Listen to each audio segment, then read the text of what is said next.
Technology.ie, we're at the Aon Insurance organised conference on data security here at the Convention Centre in Dublin, and I'm with Philip Nolan, partner at Mason Hayes and Curran, a law firm, who gave a presentation this morning on the current regulatory environment for data protection.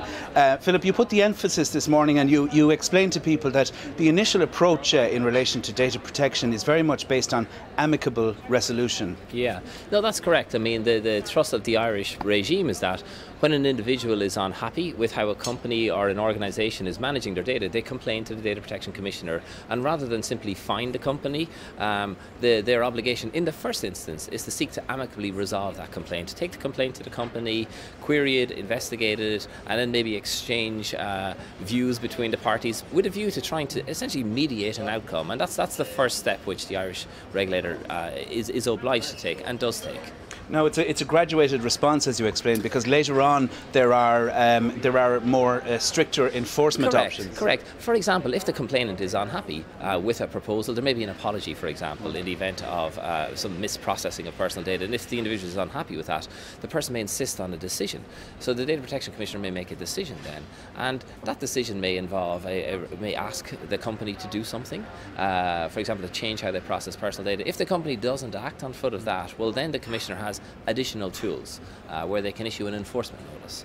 Where there is a breach of law, the Commissioner can ask that steps be taken to cease that breaching activity, and they can be quite prescriptive in issuing those enforcement notices as to what they want. Now, we also heard from Séamus Carroll this morning from the Department of Justice, and he explained how there are current and ongoing discussions at an EU level with a view to drawing up new standards European-wide, which will obviously turn into directives and legislations in due course. Yeah, in due course. I put the question to him, I'll ask you as well, and it's about the general perception among the public, perhaps, that technology outpaces legislation and regulation in this regard.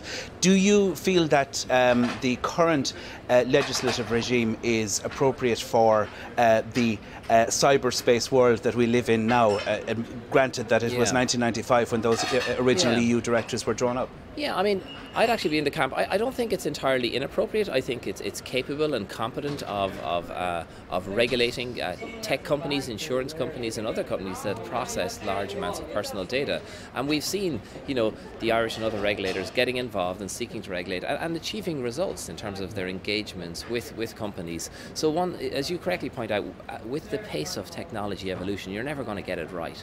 As soon as the new laws are drafted, there's going to be new technologies which may not have been envisaged by the new laws. So I think that the present laws are pretty good. The new laws, yes, they're refining and clarifying some issues, but my view is that they're overreaching in some respects in terms of, in particular, the sanctions that they're attaching to non-compliance. To suggest that a company has to pay 2% of its global turnover when it infringes the data protection law, and to give that power to a particularly small office, which might be a privacy regulator, be it in Latvia or be it in Spain or in Ireland, they're very significant powers to fine very large sums of money for a set of laws that can be general and hard to interpret sometimes.